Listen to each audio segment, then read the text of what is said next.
Kinerja perekonomian tertutup dan karakteristik perekonomian tertutup.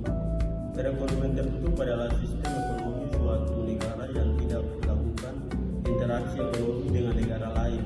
Dalam sistem, semua kegiatan ekonomi seperti produksi, konsumsi, dan investasi hanya terjadi di dalam batas wilayah negara tersebut.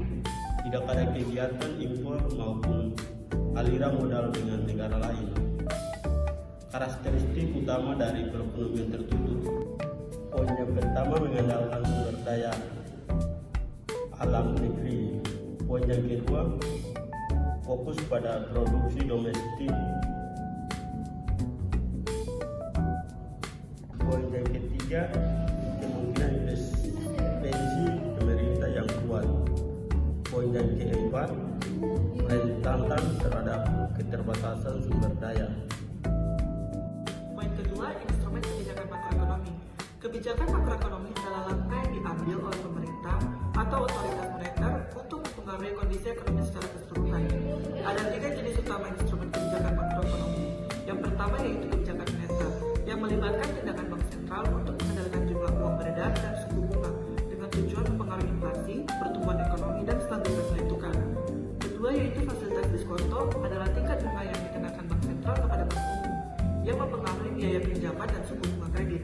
Himbauan moral dilakukan bank sentral untuk mempengaruhi perilaku bank dan pelaku pasar.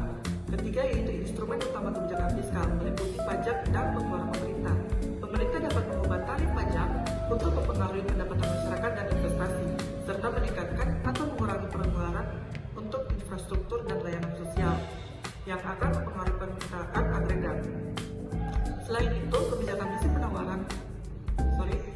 sisi penawaran bertujuan meningkatkan kapasitas produksi dan efisiensi ekonomi jangka panjang lewat insentif investasi. Yang ketiga, faktor-faktor yang mempengaruhi keefektifan kebijakan fiskal dan moneter. Ada beberapa faktor penting yang mempengaruhi efektivitas kebijakan fiskal dan moneter dalam perekonomian. Waktu dapat mengurangi efektivitas kebijakan, dan jika efek pengganda kecil, perubahan kebijakan fiskal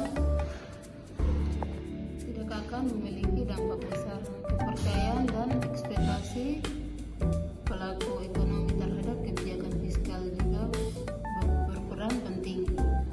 Selain itu, kondisi awal ekonomi dan struktur ekonomi suatu negara dapat mempengaruhi hasil kebijakan fiskal. Untuk kebijakan moneter ada lag waktu antara penerapan dan dampaknya, serta mekanisme transmisi dan mempengaruhi variabel ekonomi real. Sensitivitas investasi dan konsumsi terhadap suku bunga juga menentukan efektivitas kebijakan. Jika masyarakat memiliki ekspektasi inflasi yang tinggi atau bank enggan memberikan pinjaman, kebijakan moneter mungkin tidak efektif. Memahami faktor-faktor ini penting bagi pembuat kebijakan dalam merancang strategi baik untuk mencapai tujuan ekonomi makro. Keempat, dampak kebijakan makroekonomi dalam perekonomian tertutup. Dalam perekonomian tertutup, kebijakan makroekonomi memiliki dampak besar yang variabel domestik. Kebijakan fiskal seperti peningkatan pengeluaran permintaan atau penurunan pajak dapat meningkatkan permintaan barang dan jasa dalam negeri yang kemungkinan meningkatkan output dan pertumbuhan ekonomi serta menurunkan pengangguran. Namun, jika permintaan turun, perusahaan mungkin mengurangi produksi dan menghentikan pekerjaan, yang dapat memperlambatkan pertumbuhan dan meningkatkan pengangguran. Kebijakan ini juga dapat mempengaruhi tabungan dan investasi melalui pengurangan emisi anggaran.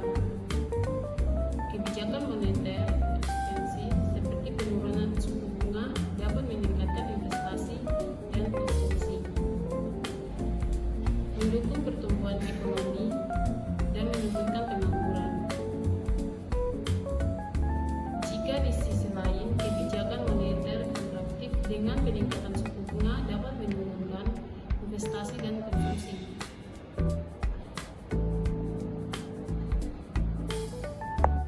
melambatkan pertumbuhan ekonomi dan meningkatkan pengangguran. Selain itu, suku bunga yang lebih tinggi bisa menurunkan inflasi. Kebijakan fiskal ekstensif yang digabungkan dengan kebijakan moneter kontraktif dapat mengurangi efektivitas kebijakan fiskal karena kenaikan suku bunga yang menghambat investasi. Poin kelima yaitu contoh kasus ekstrim perekonomian secara global dan dampak kebijakan makroekonomi.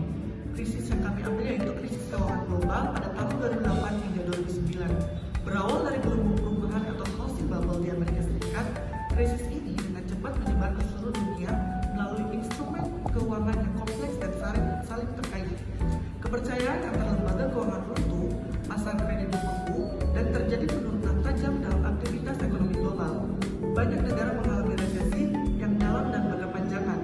Dan dampak kebijakan makroekonomi yang pertama yaitu kebijakan moneter. Bank-bank sentral di seluruh dunia termasuk Federal Reserve atau AS dan European Central Bank atau ECB secara agresif menurunkan suku bunga mendekati nol untuk mendorong pinjaman dan investasi. Mereka juga melakukan quantitative easing atau QE, yaitu membeli aset keuangan dalam skala besar untuk menambah likuiditas di pasar. Itu kebijakan fiskal. Banyak pemerintah meluncurkan paket stimulus fiskal besar-besaran, termasuk peningkatan pengeluaran pemerintah dan pemotongan pajak untuk mencoba menopang permintaan agregat dan mencegah resesi yang lebih dalam. Contohnya adalah American Recovery and Reinvestment Act (ARS). Dan hasil dari kebijakan tersebut ialah kebijakan ini secara umum dianggap berhasil mencegah keruntuhan sistem keuangan yang lebih parah dan membantu memulihkan pertumbuhan ekonomi secara bertahap, meskipun pemulihannya lambat dan tidak merata di berbagai negara. Sekian dari presentasi hasil kerja kelompok kami sampai di sini. Jika ada salah kata, mohon dimaafkan. Terima kasih.